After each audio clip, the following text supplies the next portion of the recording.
Welcome, and welcome again. It is the Field Talk pod. It is Thursday, October 15th. We are, like 6 minutes late, but we run on our schedule, so you're welcome.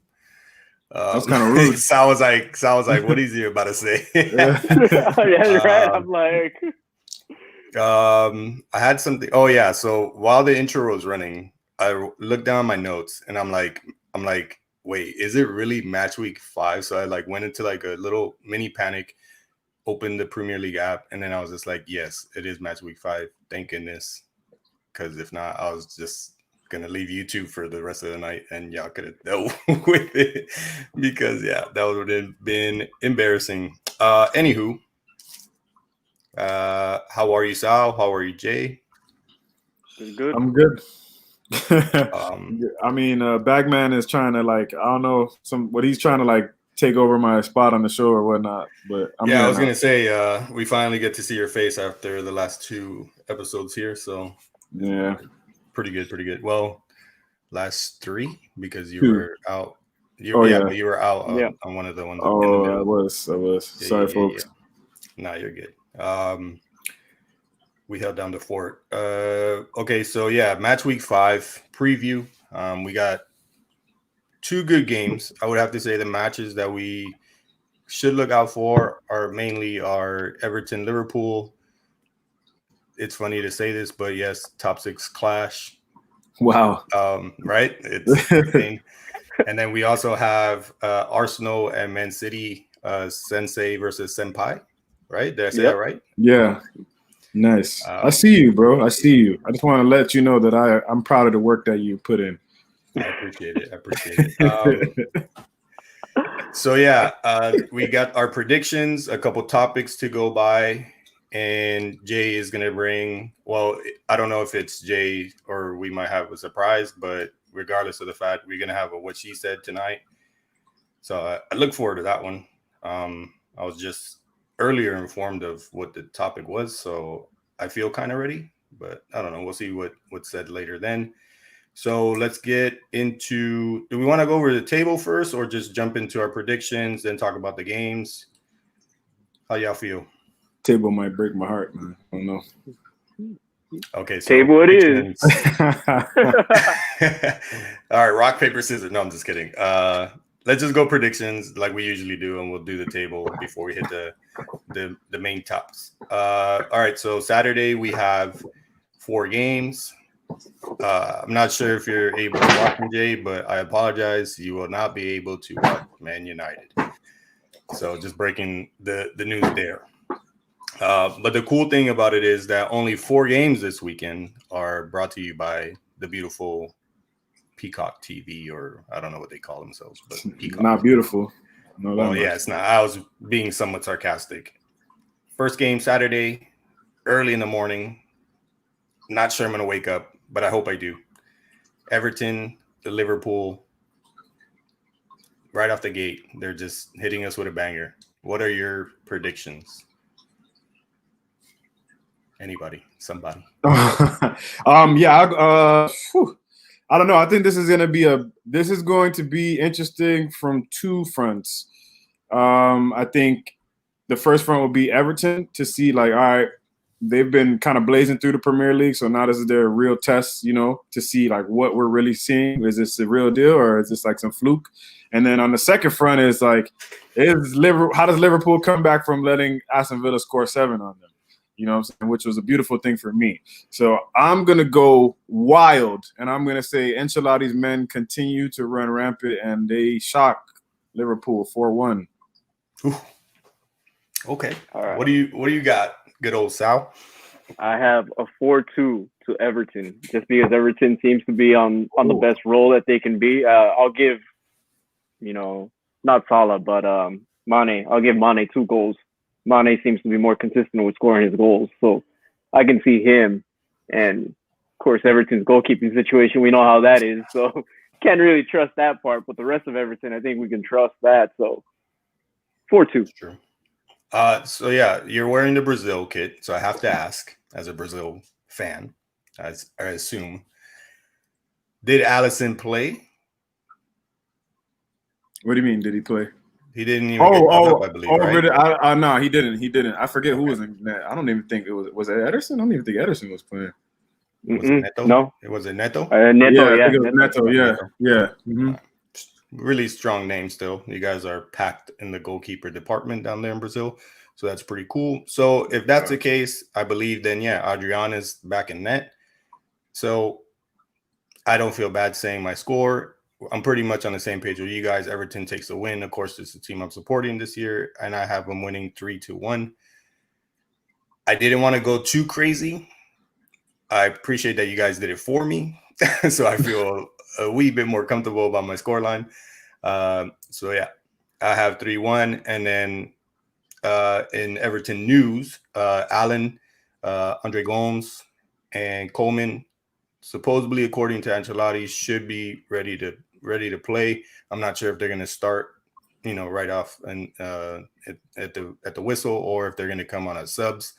The only doubt is Yerry Mina, who got somewhat of a knock, I guess you could say. He had like a little discomfort in his thigh, sat out against Chile in the 2-2 draw that he had, that Colombia had. What was it? Tuesday? Yeah, Tuesday. So depending on what Everton medical staff says, Ancelotti will make his decision from there. So the only doubt is Yerry Mina, but other than that, they should have the regular starting lineup. But yeah, I feel like they need Mina there, the Dodgers score. Yes. So that's kind of iffy for me, but I still feel like they have the attacking prowess to move and kind of chop down our Liverpool. Wow, almost Freudian slip. All right, so next game, Chelsea, Southampton. Southampton does know how to score. Chelsea did come out the last game before the international break with a 4-0 win. What do you guys have on the cards this time? Bum alert, people. Bum alert. Oh God! Tell us about the bum, Sal. There you go. I was gonna. Yeah, it is. That one. You already know the almighty Chelsea. They're going down, people. They're gonna go down. Danny Ings. I'm calling it a brace by Danny Ings. He's gonna go brace, and then we're gonna get another, and it's gonna be 3-1. Southampton. Let's go. Wow. Okay. Damn, no faith in the almighty Chelsea. Well, I'm gonna go controversial here. I'm gonna go classic Benzi 1-1. Okay. Danny Ings breaking hearts at the end. Ooh, so it's a 1-0. It's a 1-0 win. Yeah. And then right at stroke of death. Yeah, Chelsea Twitter talking about a Lampard master class, and then Danny Ings comes in at the last second and boop, equalizer. 1-1. Okay. I have Chelsea winning 3-2. Like I said, Southampton know how to score, and it's funny that we still bring up Danny Ings, but the boy. To be fair, Danny Ings keeps scoring, so how can we leave him out of the equation here? So yeah, 3-2, 1-1, and a 3-1 shocker. So I'm interested to see what happens there. And by the way, Everton on multiple broadcasts, and Liverpool on multiple broadcasts, so you're able to watch on NBC. I assume Chelsea and Southampton will be the same. And then we go to our next game. So I feel like the scheduling is like good, but then kind of bad at the same time, because now we have Manchester City, we have Arsenal traveling to the Citizens or the Etihad. And it's, no offense, Jay, but from there it kind of goes downwards. Even though Newcastle and Man United is a historic match, we don't get to see it. So for the matches that we do get to see, I feel like it like peaks and then it kind of plateaus after that. And that's kind of a shame. But next game, Man City, Arsenal. I'm going to give it to you, Sal, because it's your team. I have it scrolling. The assistants know, man. I mean, for some reason, Arteta, he's got Pep. He knows Pep. He knows what Pep's up to. Pep's going to be drinking water bottles. You know, he's probably got a roll of water bottles ready to go against Arteta. We might see Thomas Partey. So party time might start probably the second half, but I'm gonna give it to my boys, the Gunners. 2-1. It'll be close. It'll be tight. Yeah, I've been ridiculously pro Arsenal this season so far, and that's the exact scoreline that I have. You know what I'm saying? As I said, the assistants know, bro. 2-1 Arsenal. Arteta masterclass. I have complete faith in Arsenal. I do, but sometimes I feel like Aubameyang lacks, and especially in games where you want to see Aubameyang do something or make a statement. From what Arsenal, from what Arteta has claimed, what's his face? Thomas Partey. Unfortunate departure from La Liga, but I'm glad that he came to a good team. I don't know if we're gonna get the Thomas Partey that we know from Atletico, so it might be like a shock. It's a different play style. So, and he said he's gonna start, or he's like a permanent player, I guess you could say. Starting 11. Yeah. But the thing is he really gonna just pull it off on the first go? Well, if he does, like I said, it could be a shock. Might be a kind of an even keel game. I'm gonna go classic Benzi. I'm gonna go 1-1. That's just me being safe. I have a scenario where if Aubameyang wakes up, which he should start doing soon, Arsenal take the dub, and that's that. So yeah, we can talk a little bit more about that game if we want to after we go through the rest of these scores. Next game on Peacock. Sorry, Jay. I have Man U. I have Man U. Sorry, guys. I get to witness. I get to witness things as it happens. But I feel like this is the turnaround. It's not going to be a beautiful one, but it's going to be a hard-fought one, and it's just going to build on what Man United, I guess, needs for the rest of the season. So I'm going Man United 2, Newcastle 1. Do you want to go back, man? 1-0 Man United. Just straightforward. Who's scoring? Van de Beek. Okay. I'll take that. Sal, what do you got here? I'm going to give it 2-1 Man United. Okay. Agreed. So we move on to the next game. You're staying with us for... Oh, okay. Oh, Bagman's, I was wondering. I was like, is Bagman going to stay with us for the rest of these predictions?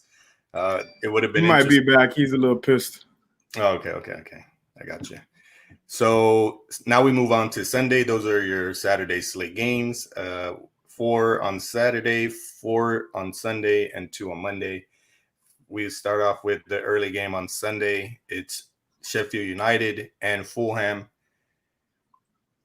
I agree with that. Oh, yes, this game is on Peacock. Thank you, Sal. It's the battle of the winless. Can we come up with a better name, or is that good enough? Winless Derby?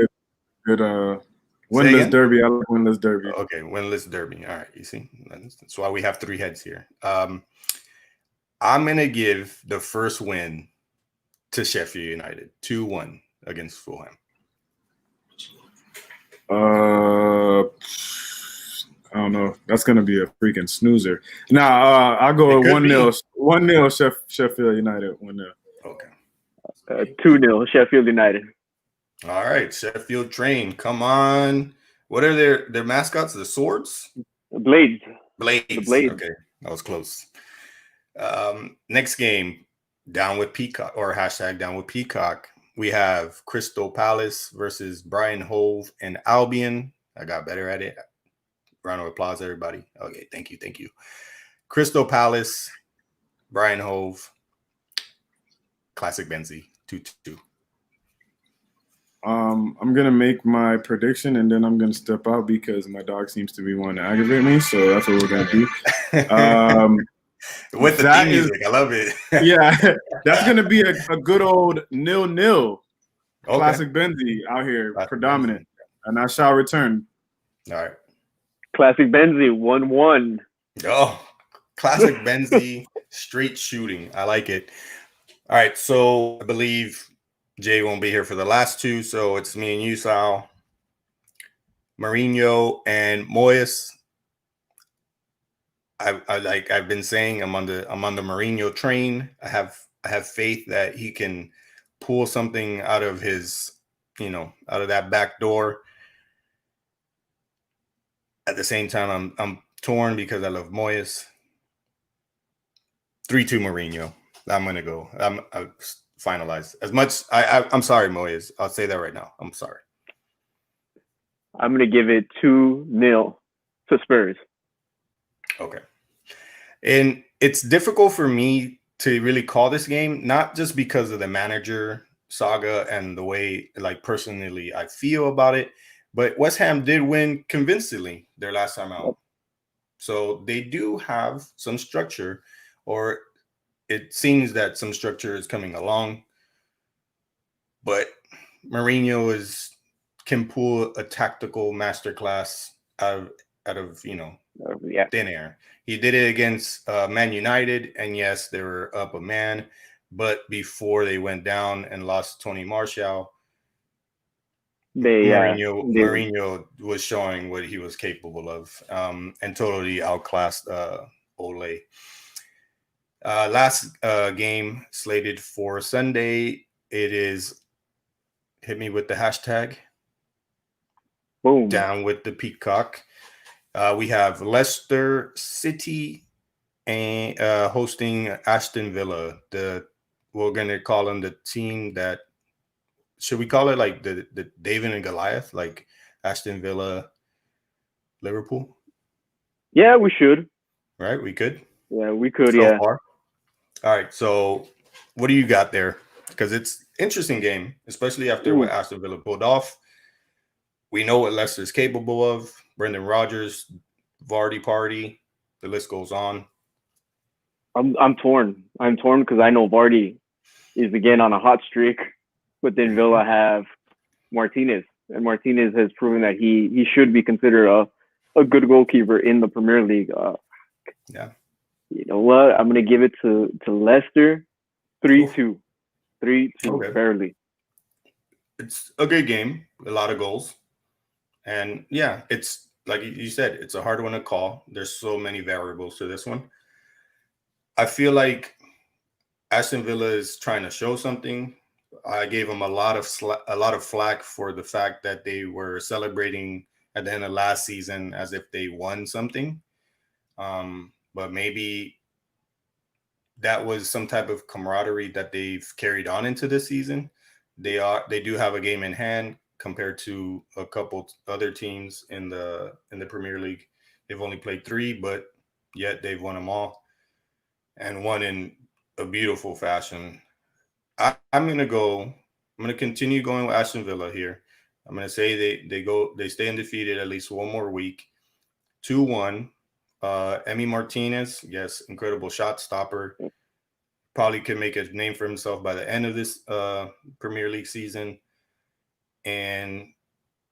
But yeah, you can't kind of Vardy party. And these are the kind of games that he flourishes in. Like, probably most fans, whether you're fans of either team or just a neutral, you'll be like, yeah, he could just pull out one of these matches where he gets a hat trick, a brace. Yeah.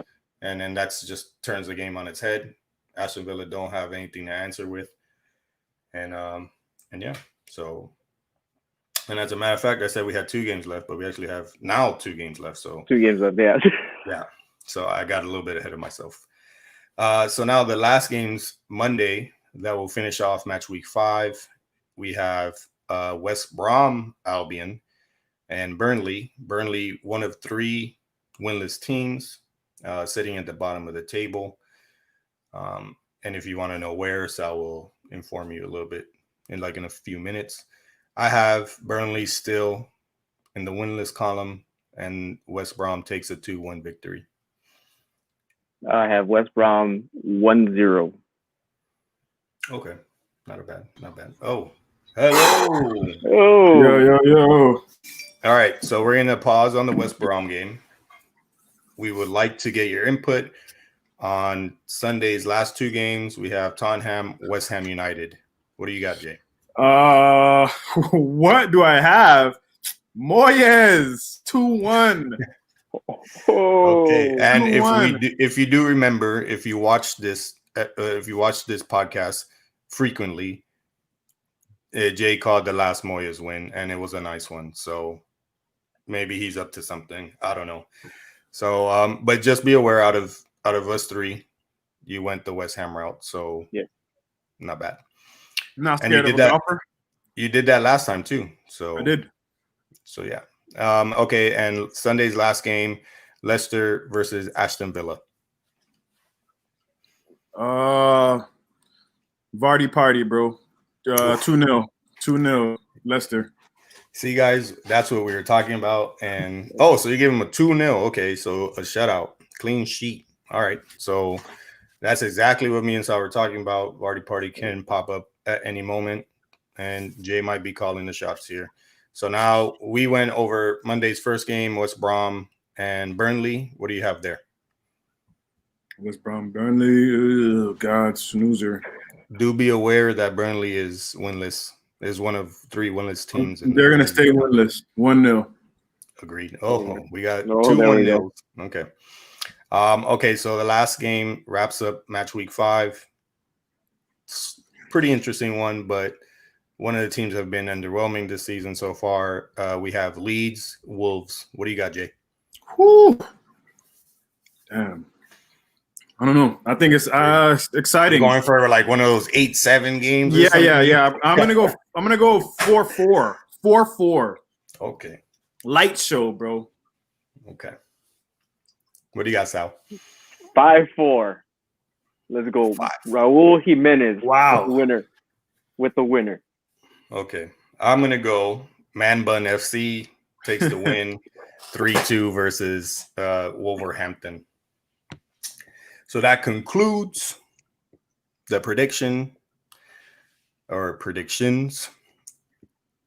we have any game that we want to just kind of, just burn our eyes into, or are we pretty good? Nah, I think the only one that was really mouth-watering was Liverpool Everton. I think we touched on that one pretty well, right? Pretty well, yeah. I'd agree. But yeah, I did say classic Benzi for Manchester City, Arsenal, but a part of me just feels like Arteta is better than Pep, so I do just want to throw that in there. Sal, if you may hit us with the table. The table is as follows. Sitting in first place is Everton. Second is Aston Villa. Both teams are without a loss, so they are going into this week trying to remain top. Followed by Leicester City in third, Arsenal in fourth, Liverpool in fifth, Hotspur, Tottenham in sixth, and where is my bum alert, people? Bum alert. The almighty Chelsea in seventh. Leeds in eighth, Newcastle 9, West Ham 10, Southampton 11, Crystal Palace 12, Wolverhampton in 13, City 14, Brighton, Hove, and Albion in 15. Bagman. Wait. I have something to clarify. Continue with the standings. Bagman 16, Manchester United, West Brom, and Albion in 17. Burnley 18, 19 Sheffield United, and 20th Fulham. And as Benzi said, 18, 19, and 20 are winless. Winless, which is super embarrassing. And it must be very embarrassing for Sheffield United. The miracle of, or what is a word we can use to describe last season? Because I guess a miracle, because what they're doing now is very shocking. Short. Cinderella story? Yeah. There you go. And that's what I'm talking about. Yeah, compared to that Cinderella story last season, completely horrible. It was Henderson. Yeah, but I just want to say that I realized the Leicester Aston Villa game is quite serious, or a little bit more serious than we gave it credit, because Aston Villa 2, Leicester City 3. Mm-hmm. Come on, like that's 2 top 6 games. So okay, I take my comment on the whole peaking, like the games peaking throughout the weekend, but they screw us over because hashtag down with Peacock is taking over that game. So what the hell? Oh, It's you're ridiculous, right, man. huh? It's ridiculous. Like they don't really think this out. They're screwing us. They're It's really all screwing us about greed, over. man. All about money, bro. Hashtag big project, big picture. That BS. It's even if it got denied, it's still they're hurting the fans in other ways. And as a neutral, By the way, little update on that. So I informed you guys yesterday that the 50 million euros that were going to be handed down to the EFL teams, right? They rejected the 50 million. They actually want to go back to the They actually want to go back to the table with the big picture. all right. Well, guess we don't know anything. Well, it's not that we don't know anything. It just comes back down to the point that I made yesterday. These clubs that are in dire need of this money kind of just want the handout, so they what get bailed out for maybe a couple more months to almost a year, and hopefully things financially turn around for them. But like Wenger said, it's a short-term solution for a way bigger problem. But we could if another proposal pops up, I guess we'll give our 2 cents once again. So we got a couple topics, literally a couple, and if you know what a couple means, then you already know the answer. Bale, Cavani, Partey, Ziyech, decent names, right? In a little crew, Mhm. right? Well, they have so far not played yet. What's their status? When will we see them? Bale to make his second debut for Tottenham after 7 years. When will that happen? Are we going to be treated to it this weekend? Cavani is going to be donning the number 7. Will he make it memorable, or will he be one of those 7s that are tucked down The curse. Years to come? Yeah, it could be a curse. Michael Owen curse, bro. Is he going to turn it around? Who knows? And then we have Partey, which I pretty much said he should be making his debut this weekend. And then we have Ziyech. I don't know how you say it. You know me in pronunciation don't really roll together. All right, so Bale could make his debut this weekend. We'll give I guess like a preview rating. I don't really know what to say. Okay, Bale, aka the golfer. I'll get on your guys' page. What do you, if he starts, what do you see from him? And what do you see from him if he's just a sub? If he starts, injury in the 60th minute. If he's a sub, injury in the 90th minute. Okay. Like, for real. I'm dead serious. Not even joking. Just making sure. Oh, man. If he starts, injury in the 89th minute. He's gonna go a full game and get injured right before. Okay, so you both are claiming injury, but what is he doing prior to injury? Is he actually is he worth anything to the game, or is he just out there? I'm gonna say he's worth it. I'm gonna say he brings his Madrid game. I mean, I think he wanted to get out of Madrid, and now he'll show his game. Okay. No, I don't think he. I think we see that he's thinking about, running another 18 hole of 18, or however they say that in golf or whatever, another 18 holes, working on his short game. And that's really what's going to cause him to get injured, because he's going to be thinking about the wrong green during the match. So, yeah, I don't know. But to be serious, it's interesting to see like how he's a more mature player now, so it may not take him a lot of time to adapt. But I don't know. It's been a long time since he's actually played any football, regardless. So hard to say what you might get from him. yeah, I got you. Yeah, I think he probably isn't prepared. I feel like maybe the Premier League has the style of play has changed over these 7 years. Probably not a drastic change, but some of a change. And then it's also going to be interesting to see in the way that Mourinho plays Gareth Bale. So that's something to look forward to or to look for. And then so injury, that's somewhat upsetting. You wouldn't want the man to get injured. I'm not saying you want him to. I don't want him to get hurt. Yeah. I get what you mean, though. So we move on to a player that just recently joined your team, free transfer, big money,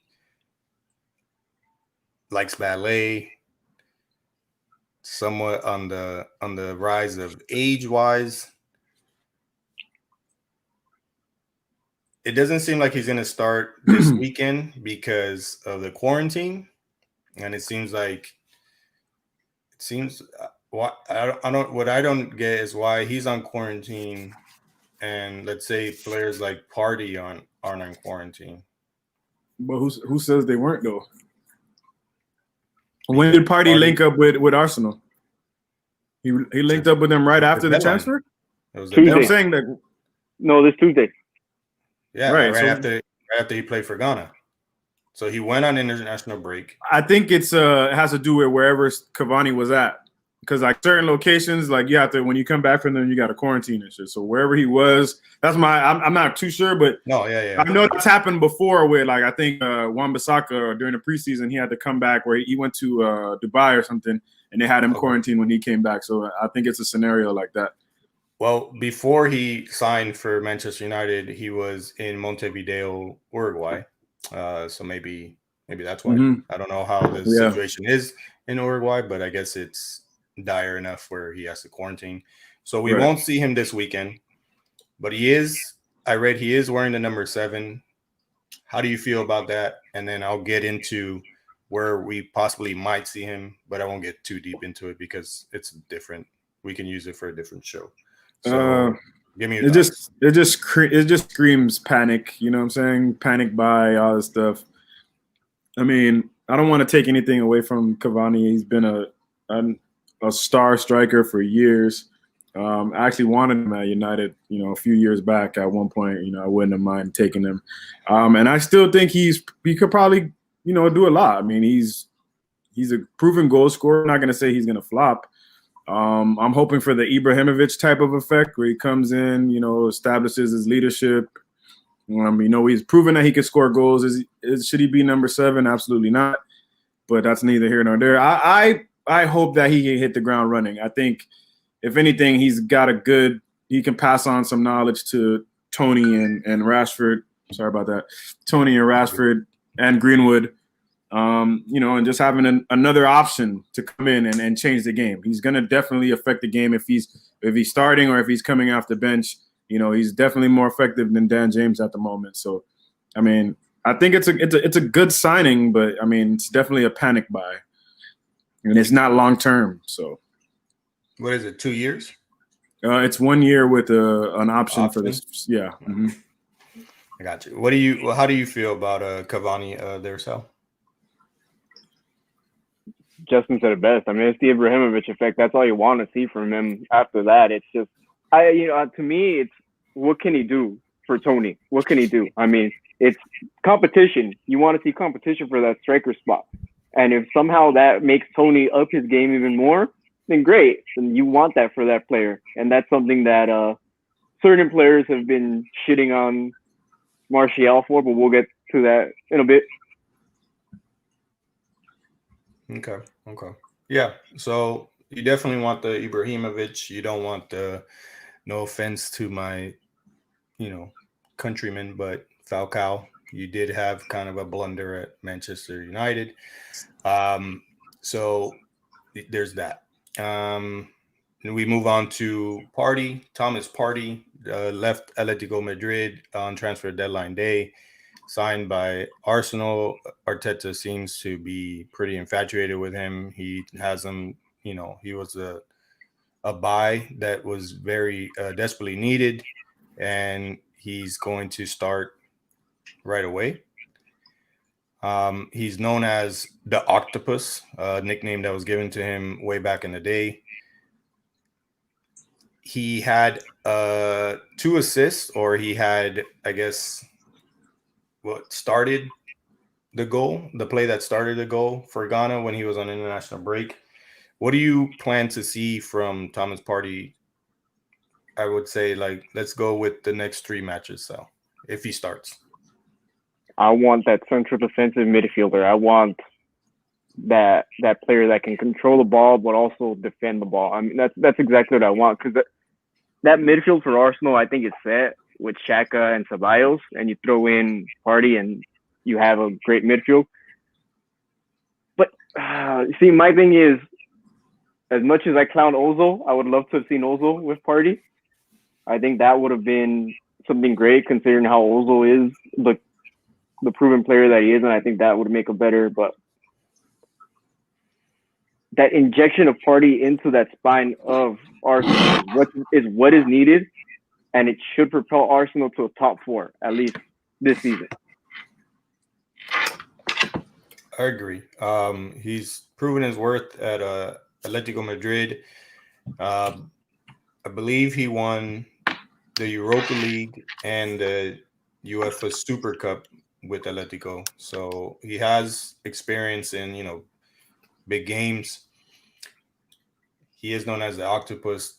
The man can defend, and he's known to score here and there. He's not going to give you more than 5 goals a season, but those 5 goals that he might score are pretty, they'll come in times where they're needed, and it'll help out a lot. And his passing has improved a lot over the last couple of seasons. So you guys definitely got a good player. And then, yeah, like you said, with Ceballos also in that midfield, it's not bad at all. So now we're left here with how do you say Ziyech's first name? Hakeem. Oh, I was thinking it was something else. I'm out of it. So yeah, possible debut versus Southampton on Saturday. Is he the type of player that could take over, let's say, Kai Havertz's spot? I think so. I mean, but again, it's just it's hard to see. I mean, haven't watched him play in a while. It's been a long time since we've seen him play, So I mean, he does have the potential, but it just has to see what type of role Frank has him or sees him as in the team. I see him, honestly, I see him as a hindrance to Pulisic as well. Not to say that, I'm saying he's there to take his spot, but it's just another excuse for Pulisic not to be getting game time, in a sense. I think that could potentially happen. But to answer your question, I think he's an impact player. But again, he's got to get minutes in the Premier League, and we got to see what's going on, because obviously we see what's happening with Havertz and Werner not having as easy as a time as they thought. So we'll see. That's true. He does need the minutes, and what hurts Pulisic is that they've both been training, I guess, together because they've been injured. But now Ziyech is coming out of the injury, I guess, bubble first, and now Pulisic still has to, finish, I guess, recuperating. And if Ziyech, gets off and running, then yeah, like you said, it does kind of put Pulisic in the question mark area. So something to look to. And you're right. It's also what position does he play? Does he claim one of those spots that Kai Havertz is, known to play? A lot of answers to see, I guess, and we might see it this Saturday. So yeah, what do you got to say about it, Sal? I don't think he takes Pulisic's spot. I'm just gonna say Havertz for a minute. For it into freaking Ziyech. Ziyech plays the right, and Pulisic plays the left. That's how it should be. It should be Pulisic, Werner, Ziyech in that order, right? Agreed. Top three. I don't think Havertz fits into any of these spots because he's not in a natural spot. As much crap as I talk about Havertz, I think I made it clear that I was watching him all last season to say that, yeah, he should be playing down the middle, which he's not going to play at Chelsea. We'll put it that way. Ziyech should make an impact, but it's up to Lampard where he's going to fit these players at. Because now you get into that man management problem, you get into who fits where, and now besides them, you have other players. You have N'Golo Kante. Where does he fit in now into that system as well? So, and if rumors are true, Conte's already mad at Lampard. Something's going on in that dressing room, and who knows? Chelsea might implode after all that spending happened. The Conte rumors I read somewhere were they basically were slammed, put aside as not true. And it's like I said in, I believe, match week 4. I don't remember if it was the preview or the recap, but yes, or yeah, whatever. Whenever we did the transfer deadline day one, I can't remember. That's probably a recap. Week 2. So it's been that long. Yeah, it's been that long. Goodness gracious. So yeah, Lampard was giving a problem, and he didn't even ask for it. So it's unfortunate for him. The board kind of screwed him on that. Until we say, what is it, Abramovich, right? Yeah. Yeah. Yeah. So he basically gave Lampard a problem that Lampard wasn't even looking for, and that's unfortunate. It's going to be a tough one. And I believe they're in the Champions League once again. So yeah. And I just brought up Champions League, and it reminded me that I didn't say Cavani's debut will possibly be in the Champions League versus PSG. So yeah, those are 4 players that were waiting on their debut. We'll see which ones we possibly see this weekend, or the question will be, when the hell will we see them? My next topic is Klopp. Great manager. We spoke about it. He's been accused of really not coaching the team. We spoke about that before as well. And now we have good old Carragher saying that he will not stay until the end of his contract. At some point, it's either going to be Klopp or FSG, Fenway Sports Group, the owners of Liverpool. One of those two are going to leave, and it's going to change the dynamic. Is it really going to happen? I don't know. But Carragher is quoted as saying Liverpool are now seen as a model that everyone wants to copy in terms of how they sign players, bring players through with the manager they have got. I agree. I don't think so. Actually, no, I take that back. I don't agree. Do you agree with that statement?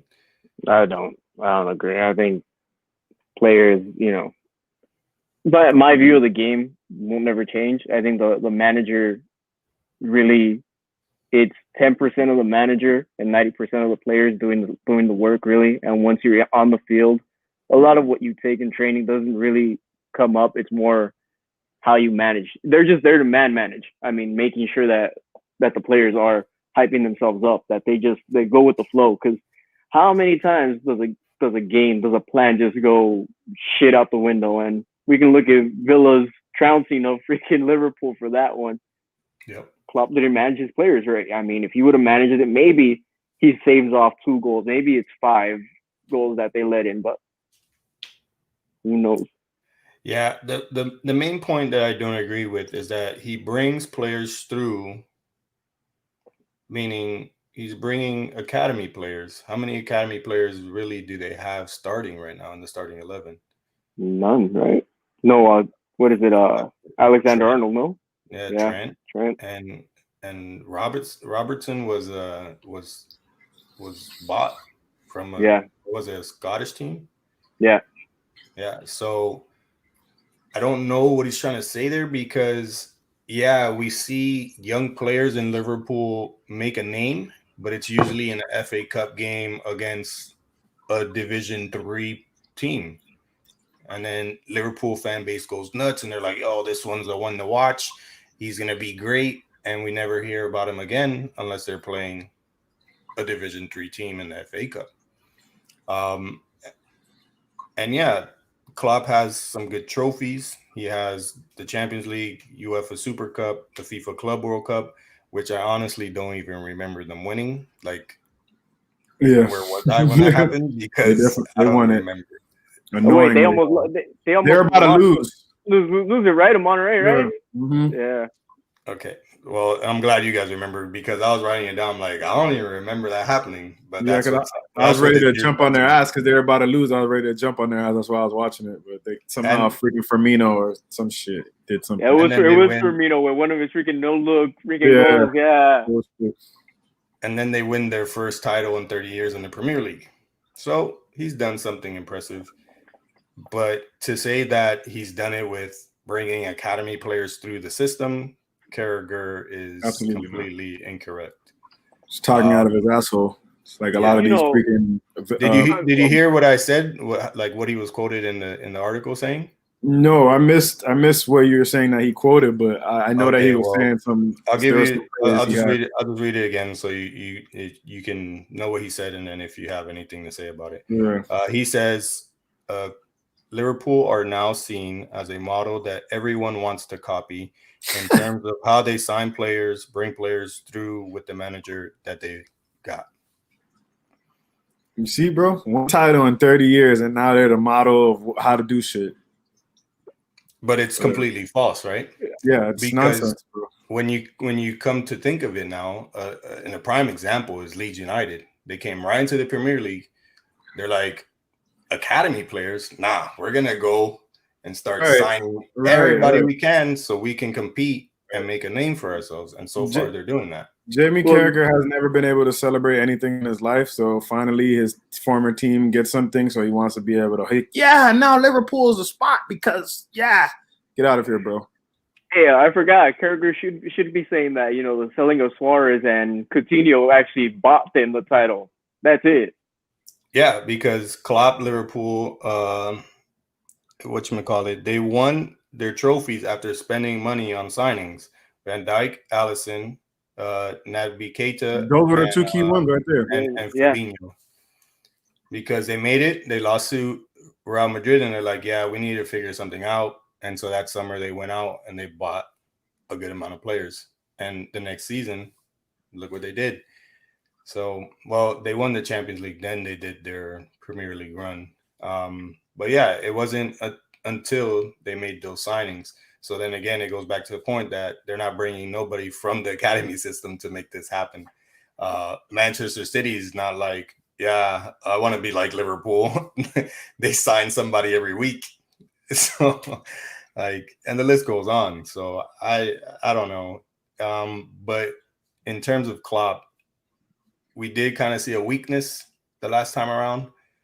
Is this something that's going to be exploited the rest of the season, or will we see that occur maybe here and there? I don't know. I mean, he's struggling so far, so it's interesting. It's interesting to see. We need more games.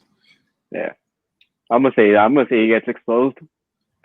This past season was a fluke. I'm calling it. The whole Liverpool winning was just a damn fluke. Everybody knows the system now. Let's go. Carragher should be talking about that. Oh fuck, our system's been exposed. Oh shit, time to change. Yeah, I totally agree because you have in the Community Shield, Arsenal squeak it out. Then you beat Arsenal, but it wasn't that easy in the Premier League, the first matchup. And then you meet Arsenal that same week and you lose in pens. So it's not as easy as it was last season. Last season, it was like, it's Arsenal. Okay, 3-0. No qualms, just straight through it. So I think Klopp I'm not saying he's shaking in his boots, but I'm pretty sure he's trying to probably figure out a new tactical approach to the game, and he should do it as soon as possible. So yeah, that was just something I read in an article. I was reading Carragher. We know he loves to run his mouth. Do you guys even consider him a top player? What? Man, was that a serious question? It was like seriously. I got one jokingly. for you right now. That's the is. key right there. Well, I'm just gonna clear the air right now. I don't think he is. I was just like, I wanted just all to laugh at him. Bro, he's so far from a person I think about when I think about a great player or anything like that. To be honest, agreed. Insert the Conor McGregor meme. You know, who the fuck is this guy? Yeah, who the fuck is that guy? So yeah, that concludes the topics, and we move on to your favorite segment of the show. Take it away. Oh yeah, you guys know what time it is. It is the best segment anywhere on the internet. It's called "What's Being Said," where the kid scours the globe, not the globe, but the Twitterverse, and finds out some interesting things that are being said. And since I kind of haven't been doing it, I haven't done it in a while. I was got to catch up.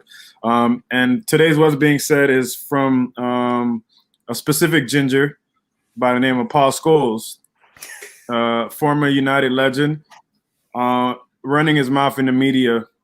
And I'm just going to go over the things that he said, and then I'm going to react to them, and then I want to get you guys' take on it. And that's how we're going to do it. Obviously, you can see I'm in a sour mood about this, what's being said. Normally, I'm laughing and playful, but no. I have a lot of snapping to do, so I have to get myself in order. So let's start. Paul Scholes says, the problem with United's forward is that they don't have an actual forward. All right? That's one. It's unbelievable that he said that, right? Martial, this is the damning one for me right here. Martial almost condescended into thinking he was one at the end of last season because he scored so many goals and was quite good. He started the season quite poorly again, which makes you think he isn't. It's misleading. That's why I've always kept saying that Man United need a top number 9. He also goes on to say that I never believed Man United should have been in for Sancho because Man United, and I quote, have 3 Sancho-like players already. We should be going in for a number 9. And that number 9 that he keeps talking about is Harry Kane. So I'm convinced that Harry Kane has pictures of Paul Scholes licking Alex Ferguson's ball sack from the back because there's no reason for him to be on this man's nuts that hard. You know what I'm saying? First of all, Paul Scholesy, you don't talk about how Martial was injured from August to October, do you? But somehow still managed to be the top goal scorer. But we're not talking about that. That makes no sense because he's not a good fucking center forward. Am I right? He's that trash that he missed 3 months of the season and still led the team in scoring. Garbage center forward, man. Let me tell you. And I'm tired of this bias stuff, bro. You know what I'm saying? Harry Maguire has played like a refrigerator on rollerblades for about 8 months. Do you hear anything about this? Did Paul Scholes say anything about Harry Maguire getting arrested? No. Did he say anything about Harry Maguire getting a red card? Has he said anything about him playing like shit? Does he say anything about Luke Shaw playing like shit? Does he? No. Does he talk about Rashford when Rashford's shit? Does he say anything about Rashy when Rashford's shit? But he has he opens his mouth quick as hell when it comes to Pogba and when it comes to Martial. I'm not saying anything that you think I'm trying to say. I'm just saying that foreign bias, that international foreign bias, English bias is so obvious, bro. It's so obvious. How much shit is he gonna talk, bro? I don't understand it. Like, it's ridiculous. You're not helping the club. But will you go at the Glazers? You'll go at one of the young players trying to make a name for himself, but you won't talk about the shitty-ass board that's destroying your club. The club that made you a legend. The club that gives you the opportunity to sit up and talk the shit that you're talking. Scholesy, shut your mouth, man. If you're not helping, just fucking be quiet, bro. Yeah. I'm sorry. Go ahead. Anybody else want to take over about what Scholes said and how you feel about him coming at Martial specifically? Any of you guys can take it away. You know, first of all, I want to know where the Los Tres Sanchos are in this team. I would like to know where specifically he's finding these Sancho brothers at or Sancho triplets. Because I'm like, I wonder. I look through the roster. I'm like, where is this Sancho comparison? Because Sancho is just the top player. You need a Sancho in that club. It doesn't matter. And the bias, just the bias. I mean, why is he licking Harry Kane's nutsack? I would like to know that. And it's just, I told you, bro. Harry Kane has pictures of him licking Sir Alex's ball sack from the back, and he doesn't want to get exposed, bro. That's it. It's very interesting. I get what he's saying, but it's stupid to base the fact that he's in a little, I guess, a mini slump right now. The whole team is basically in a slump. So it's kind of like he's just singling out Martial as the culprit for everything that's gone wrong in the first 3 games or first 4 games. Well, no, you guys have played 3 only, right? 3, yeah. So first 3 games. And he's just basically everything that Martial did last season that basically helped the team secure a top 4 position and a Champions League spot. It's just nonsense now. Like it was a con. It was a con. Yeah. He scored all the goals at the end of the season somehow, and he conned us. I do love the tweets or replies in the thread. It's 50-50 at most. Some players are like, yeah, and then when you look, it's a fan of another club. It's rarely a fan of Manchester United. They back Martial up with, exceptional reason. Facts, all that stuff.